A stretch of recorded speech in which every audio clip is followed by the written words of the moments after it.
Welcome to Pub Sports Radio's NFL Futures coverage, and today we break down the NFC South, headlined by last year's Super Bowl champion Tampa Bay Buccaneers. We will start with them. Last year, 11-5, and rewarded with the fifth easiest schedule in the league based on opposition forecasted wins to make the playoffs minus 800.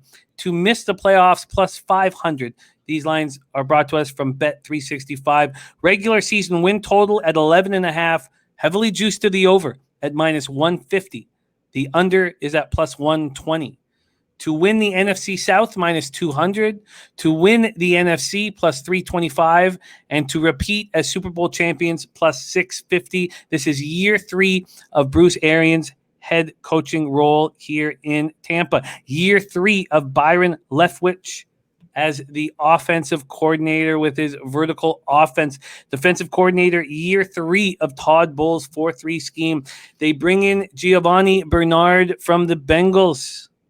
They bring in Joe Tryon, the linebacker in the 32nd overall pick out of Washington. Kyle Trask comes in after a big year at Florida to be Tom Brady's heir apparent. Robert Hainsey, a guard, comes in from Notre Dame.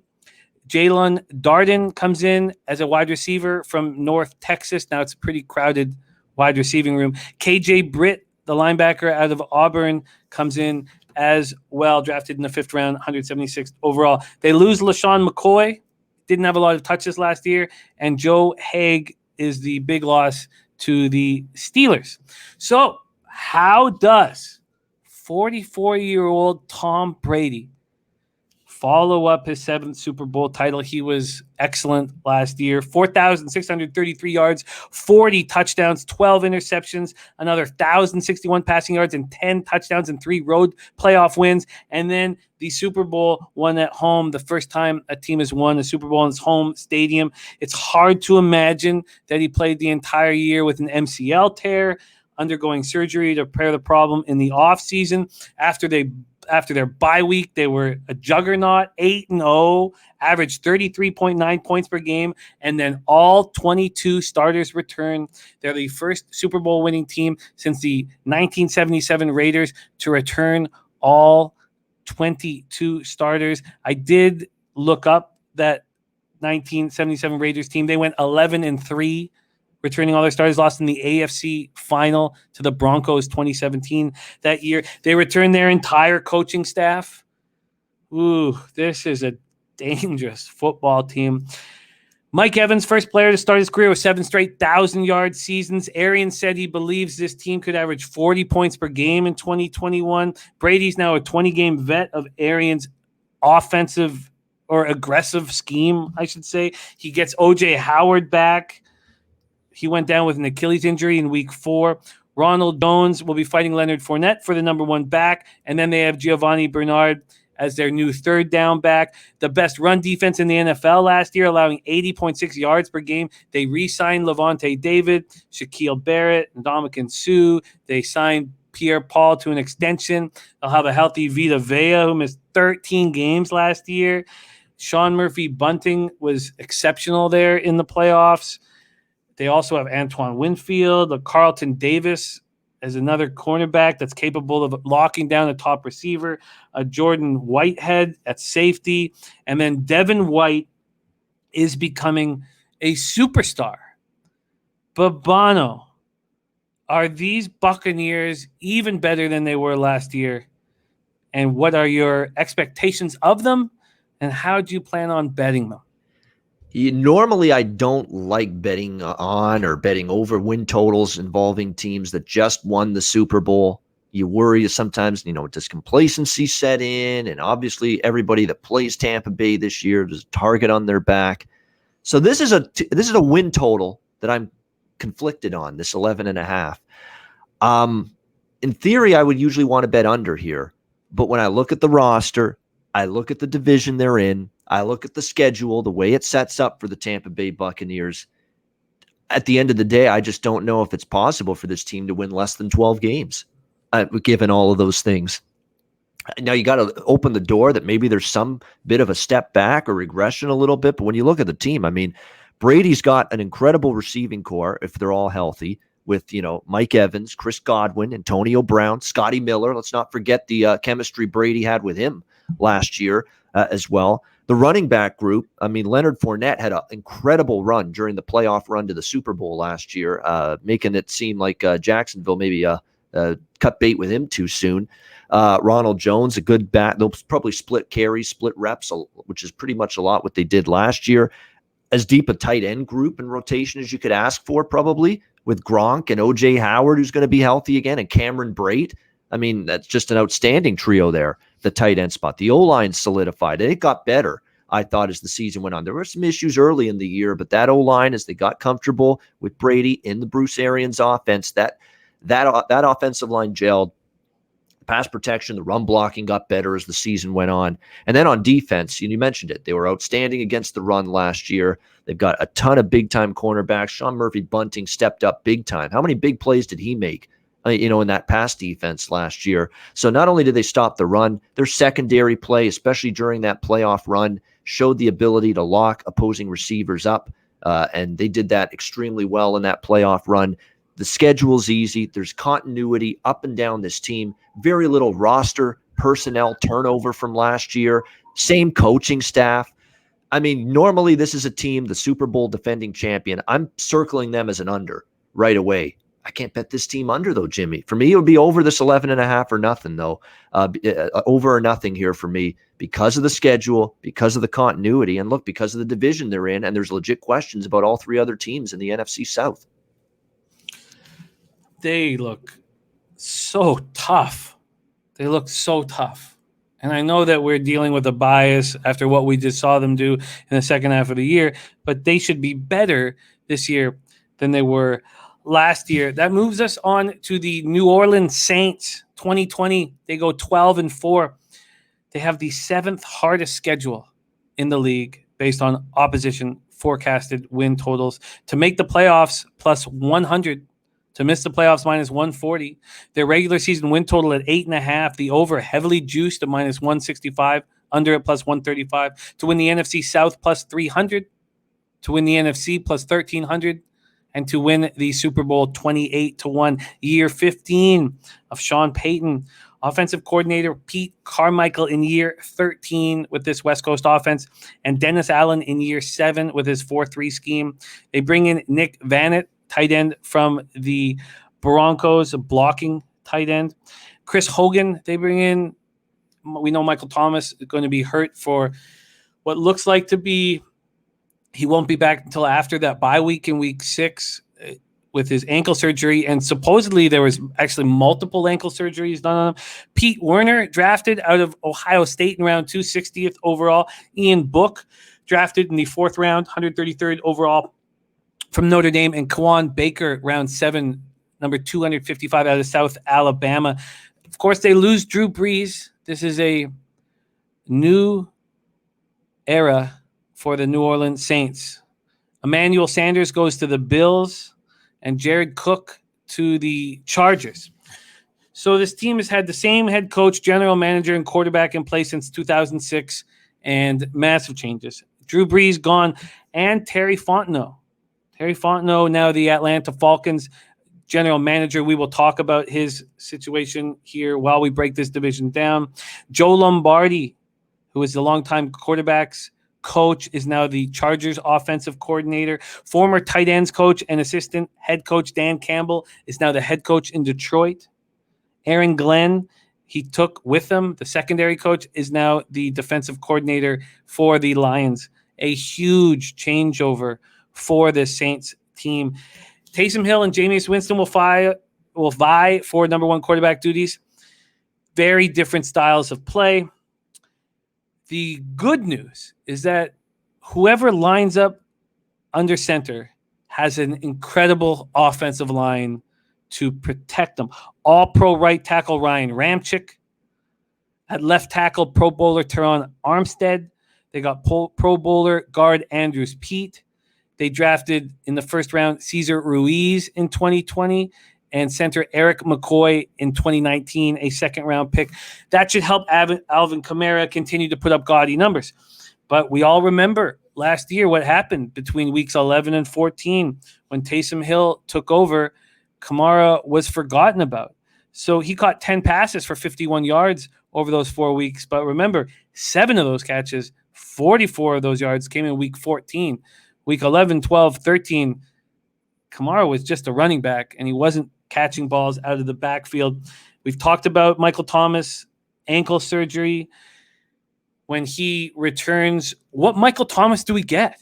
They have so much faith in that Michael Thomas is going to be the 2016 to 2019 Michael Thomas, but I saw him as being pretty ineffective last year, and maybe that was because of the ankle bothering him.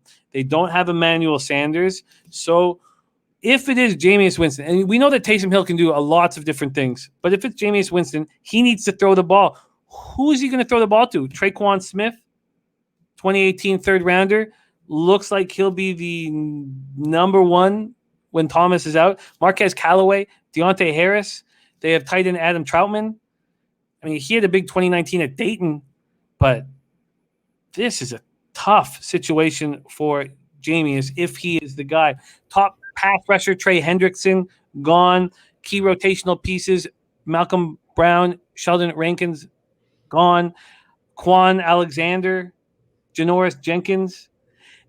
This defensive team took a beating in the offseason. They had to cut $100 million of payroll. The only position group that didn't get slaughtered were the safeties. You got Malcolm Jenkins, Marcus Williams, CJ Gardner-Johnson all returning. I think it's fair to ask, what are you going to get from Cameron Jordan? 7.5 sacks last year. He had 3 straight years of 12-plus sacks. We don't even know who's going to play opposite him. Marcus Davenport, Carl Granderson, 2021 first-rounder Peyton Turner. Demario Davis put up 4th consecutive 100-plus tackles last season. We know Marshall Lattimore is a stud, but who plays the other side? And whoever plays the other side is going to get picked on. Patrick Robinson retired after started training camp, so it's between P.J. Williams and third-round pick Paulson Adebo out of Stanford. Whoever it is going to get picked on. The more I talk about this, the more I think, can this team win 9 games? Babano, take it away. So the Saints are a bet against team for me in terms of ATS week to week. I mean, they were a winning point spread team last year, and I don't think they're going to be this year. They're going to be a money loser. I think they'll be a losing point spread team ATS. That I agree with. The win total's trickier for me, though. I'm talking about 12 wins and a consistent double-digit win team, and now all of a sudden this year their win total's 8.5. That seems like a pretty steep, pretty sharp adjustment that's been made on the New Orleans Saints. So that's why the win total, I'm a little bit more hesitant, to actually bet that. It's under 8.5 or nothing for me in terms of their season win total, but I think it's going to end up being nothing for me in terms of a bet on that. But ATS wise, yes, I will be looking probably for spots to bet against the Saints. Jameis Winston should be the starter. I'm sure he's going to be the starter. I mean, we've seen enough, I think, in preseason that he's won that job. And look, it was fantastic in the Jacksonville preseason game earlier this week. That's the good news. And we're concerned about the receiving core with Michael Thomas not starting the year for week 1. He won't be ready. You're going to have to hope Traquan Smith. You're going to hope Marquez Callaway, a great big touchdown reception in that last preseason game, step up. They're capable. They're talented. Can they step up is going to be the question, because there's questions behind Michael Thomas in that running back spot. It's going to be Smith and Callaway that you're going to have to rely on. Alvin Kamara's production, went down a little bit last year, but you'd like to think he's going to be capable of bouncing back this year. You have to hope that's the case. Support whoever Jameis Winston at quarterback. Jameis Winston still needs a good ground game. You don't want the offense to be completely, on his shoulders throwing the football. You need a ground game. We'll see if they can make it work there. The offensive line, when you've looked at it, there's some issues in the interior.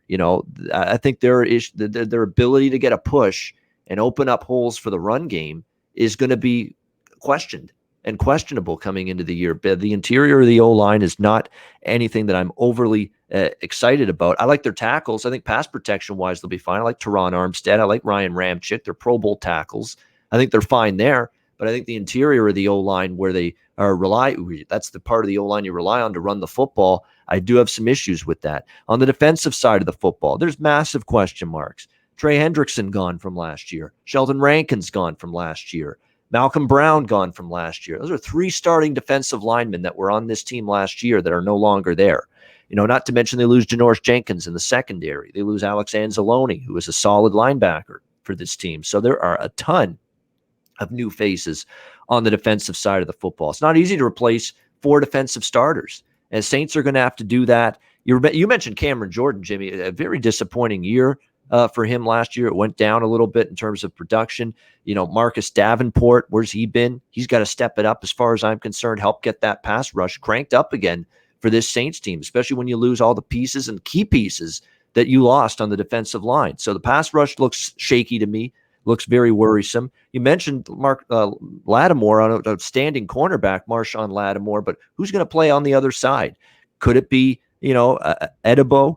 Could it be Chauncey Gardner-Johnson? Could it be this Joe Crawley that has actually played pretty well here in the preseason so far? But can they play in the regular season when you've got all your starters on offense on the other team? Can you play well? Big time question mark there. The linebacking core, Quan Alexander gone, Alex Anzalone. DeMario Davis is a good player. The rest of that linebacking group, though, massive question marks. What are you going to get production-wise? So I think what I saw to Winston, Jimmy, I think the offense could still be capable. Because actually Smith and Callaway made some plays, and they've made some plays so far in the 2 weeks. So while I think the Saints are going to be a bet against Team ATS, they could be in a few more shootouts this year. Because right now on paper, I think the offense could be a little bit ahead of the defense. I think the defense with the injuries is a concern. And keep an eye on the tight end spot, Jimmy.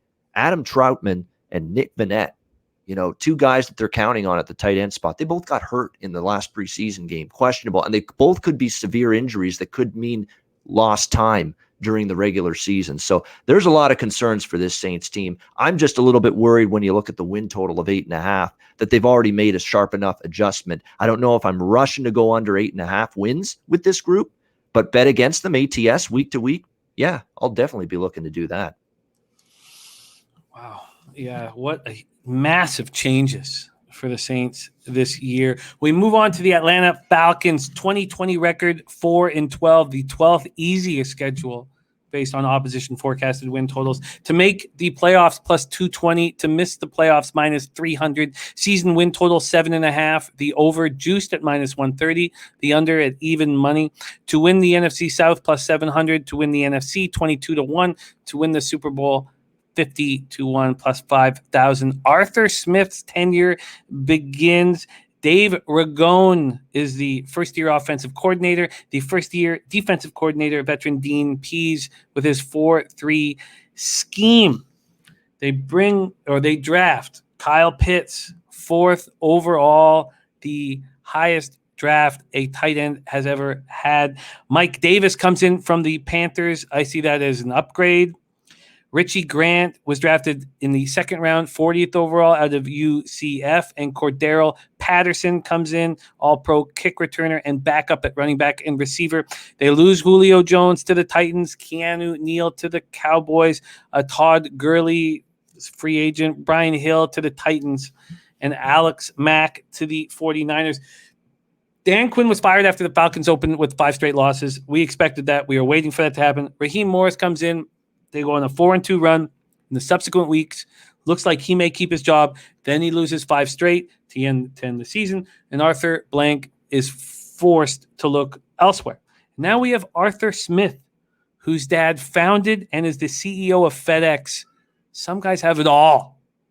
Gets his first head coaching job of his career after an impressive run as offensive coordinator the last 2 seasons with the Titans. It was impressive. He did a fantastic job of Ryan Tannehill, who was 3rd in the league in both TD passes and passer rating.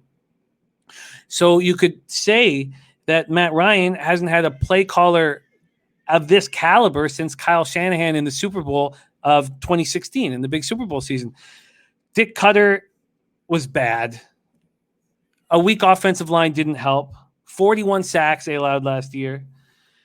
And this will be the first year since 2011 there'll be no Julio Jones in uniform, but that's fine because Calvin Ridley is a monster. 90 catches, 1,374 yards, 9 TDs last year. Then they bring in tight end Kyle Pitts. So Kyle Pitts, 43 catches with 0 drops, over 67 targets. That's the most opportunities without a drop of any Power 5 player. Todd Gurley was a massive disappointment. I like the Mike Davis as an upgrade. And the question is, really, what can Dean Pease do to change this terrible, terrible defense? So they couldn't have an effective pass rush ever last year. And the coverage has deteriorated in a long time since we've seen Trufant and Alford. And they bring in Terry Fontenot. So Terry Fontenot comes in. He adds 3 new safeties right away. Free agent Jerron Harmon and Eric Harris in 2020 second-round pick Richie Grant, who we spoke of. They have 2020 first-round pick A.J. Terrell, who better be better. He showed some promise in his rookie season. Deion Jones and Aluakon are a pretty good linebacker duo. Defensive line, they have Grady Jarrett. And what else? Dante Fowler took a pay cut to stay with the Falcons, but he did very little last year. There's a lot of question marks with this Falcon team, and their win total is at 7.5, juiced to the over, which I found a little surprising. Babano, Atlanta Falcons, take it away. This is the worst team in the division in my mind, and I like them under 7.5 a lot. This is a win total I like quite a bit, under 7.5. I think they're 7-10, best case scenario. This Atlanta Falcons team. Arthur Smith, we'll start there.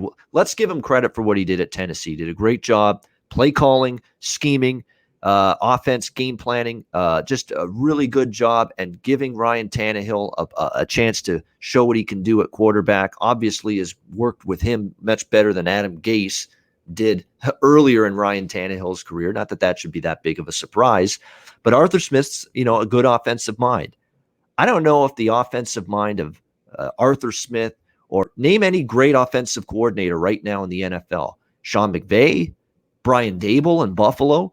I don't know if any of those guys can do something to help and fix this offense coming into this year. You've got an aging, immobile Matt Ryan, who every time the pass rush is getting close to him, he's seeing ghosts, and he's just chucking the football away and just going down and crumpling into the fetal position on the field. You know how many times I saw that last year out of Matt Ryan? And this O-line looks not a damn bit better than it did last year. And if you've been watching and following the Falcons in the preseason, now it's preseason, it's only 2 games, their offensive line has gotten their ass beat. They have been whipped up front, that offensive line. They have been absolutely pitiful in the first 2 preseason games. And I think that's just a sign of things to come. I don't think this is a very good offensive line. I think there's a bottom 5 offensive line in the NFL. And yeah, you can have Calvin Ridley and Russell Gage and Olamide Zaccheaus, who came on strong as a third option at receiver. And yeah, you draft Kyle Pitts, who's probably going to be have an awesome career and a great tight end for a long time to come. But if you have an O-line and an immobile quarterback, an O-line that's pretty much, I think, near bottom of the league, and a quarterback that can't move in the pocket, how much success are you going to have offensively? And I don't know if there's any amount of genius and brain power and play calling ability that Arthur Smith has in his arsenal to overcome all of that. You mentioned the defense. It was a sieve last year. There was no pass rush. They got shredded on the ground, torched through the air in that secondary. And Keanu Neal, they actually lose him. And Grady Jarrett outside of him, when we saw when he got hurt last year, that defensive line just completely fell apart. And I don't think they've done enough to really upgrade that side of the football by any stretch of the imagination. You look at the division around them. Yeah, the Saints going to fall off a little bit, sure. But you got Tampa Bay. We'll get to the last team who I think in this division, Carolina, in a couple of minutes, who I think are going to be better this year. To me, Atlanta's fallen to the bottom in this division in my mind, and I think they go under that win total. And it's sad to see Matt Ryan's great career, spent his whole career in Atlanta, kind of go out this way with seasons where they've blown leads left and right. They've been a losing team. They've been in this team that's just been in complete disarray from the moment they blew that Super Bowl against New England a few years ago. And I just don't see it turning around for Atlanta this season. I think it's a great breakdown there. I think that adding the under Falcons win total will be something that I do here shortly. I think it's a great breakdown. I agree with that. And You gave us a hint of your feelings on the Carolina Panthers, and I agree with that as well. 2020 record for the Panthers, 5-11, 17th hardest schedule in the league based on opposition forecasted win totals. To make the playoffs, plus 250. To miss the playoffs, minus 340. They also have a win total at 7.5. It's a pick 'em on either side, minus 115 apiece. To win the NFC South, plus 900. To win the NFC, plus 2,200. To win the Super Bowl, plus 5,000. Matt Rule in his second year. Joe Brady as offensive coordinator in his second year, and Phil Snow getting his second year in the 4-3 scheme as defensive coordinator. They pick up Sam Darnold, someone I like, someone I have had high hopes for. J.C. Horn, drafted number 8 overall. How could you not be excited about J.C. Horn out of South Carolina, number 8 overall? Terrace Marshall, wide receiver, number 59 overall out of LSU. You have Chuba Hubbard, running back out of Oklahoma State. And they lose Teddy Bridgewater. He was serviceable, gone to the Broncos. Mike Davis gone to the Falcons, and Curtis Samuel gone to the Washington Football League. Matt Rule's first year, he made the decision to move on from Cam Newton to Teddy Bridgewater. Now he makes the decision to move on from Teddy Bridgewater to Sam Darnold. And if this doesn't work, he will likely lose his job. Christian McCaffrey was unbelievable in 2019. Third most yards from scrimmage in a single season NFL history. And 2020, he plays 3 games, just 3 games. So you have to think a healthy McCaffrey. You got 2 1,000-yard receivers in DJ Moore and Robbie Anderson. And we know that Robbie Anderson had chemistry with Darnold in New York. Will help Darnold immensely. Coming in with a career record as a starter of 13 wins and 25 losses, 45 touchdowns and 39 interceptions. Their offensive line, the Panthers' offensive line, was weak last year and looks to be again this year. They did extend their best offensive lineman, 2017 second-round pick, Taylor Mawton, 4-year, $72 million extension. But this is a really questionable group. And if you cheer for Sam Darnold, you have to wish that he had a better group ahead of him. We have Phil Snow, who made big improvements on the Panthers defense. I mean, they were unbelievably bad in 2019, and you could say that they were average in 2020. They lose Kuechly, but Jeremy Chin was spectacular as a rookie. Shaq Thompson also 100 tackles. Chin was second to Chase Young for Defensive Rookie of the Year voting. 2019 first-rounder Brian Burns had 9 sacks. 2020 first-rounder Derek Brown. You can't say that he got better as the season went along. He ended up with just 2 sacks. Obviously, it was a disappointing year, but he was improving. They signed free agent Hassan Reddick, 12.5 sacks last year for the Cardinals, and that was a surprise. I mean, he had, 7.5 sacks over his first 3 years of his career, and he stepped up big after the Chandler Jones injury. They signed linebacker Denzel Perryman. I mean, they're always going to be looking for a replacement for Kuechly. They add A.J. Bouye. They draft J.C. Horn, who everybody is excited about, the son of Joe Horn. And he'll line up opposite Dante Jackson at corner. So last year, Carolina allowed a 49.2% conversion rate on third down. That was 31st in the NFL. You have to think that will improve.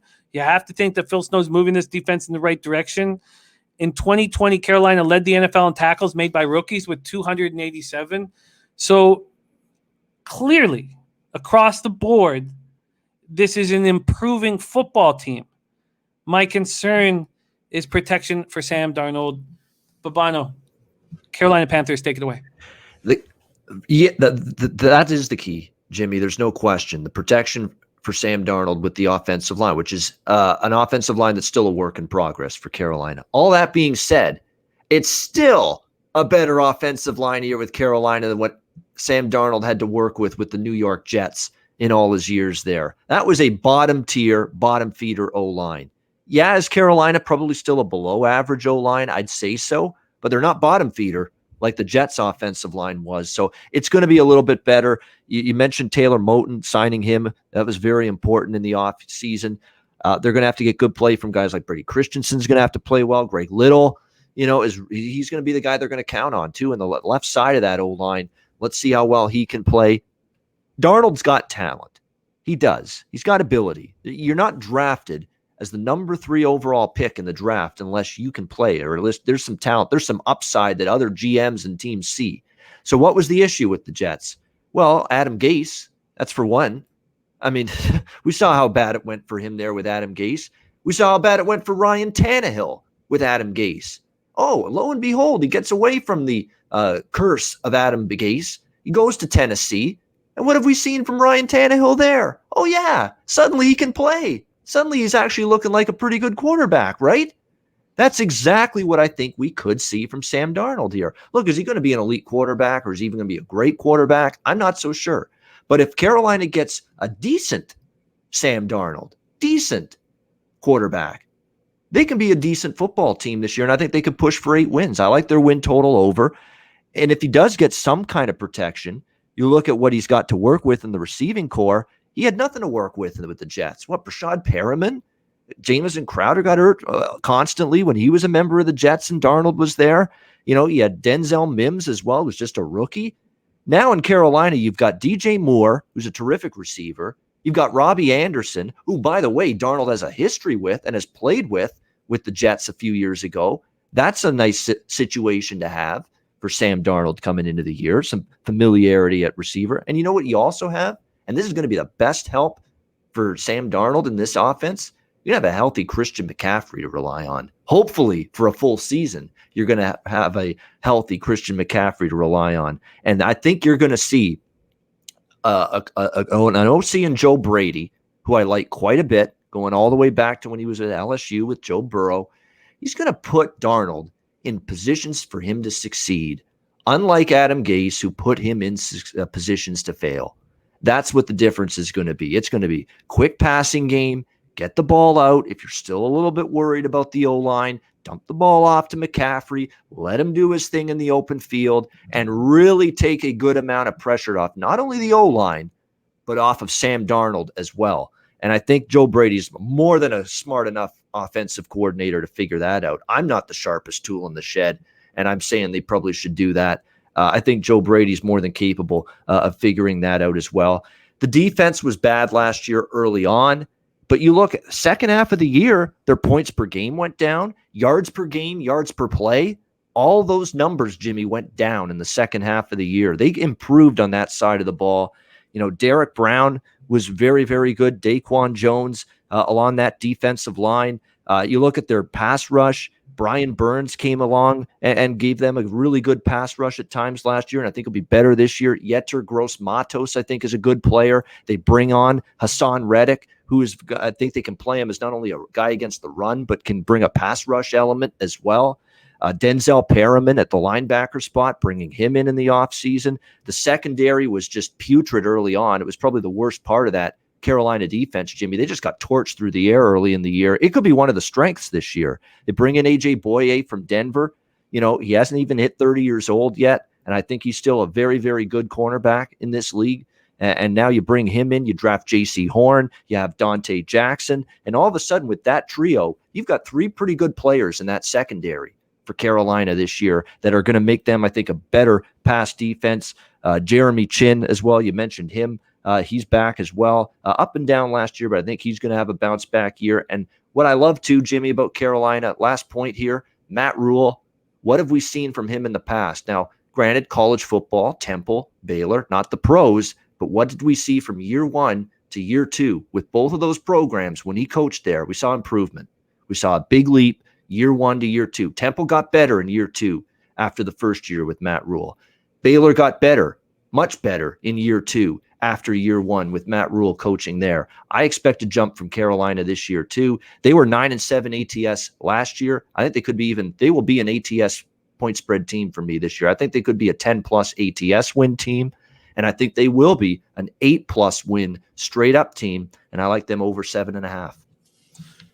Very exciting to see what happens with Snow, Brady, and Rule in year 2 here, and hopefully a healthy McCaffrey, and hopefully Sammy Darnold with a big season. There you have the NFC South breakdown. Thank you guys so much for watching. We will have breakdowns every Tuesday night throughout the season, an opening line show where we break down each and every game. And then Sunday mornings, NFL Pub Hub will have revolving guests joining us before kickoff, letting us know what their action is, how they are attacking the board. Please hit the like and subscribe button. Thank you so much for supporting us here. On behalf of Babano, myself, everybody at Pub Sports Radio, let's have ourselves a big football season.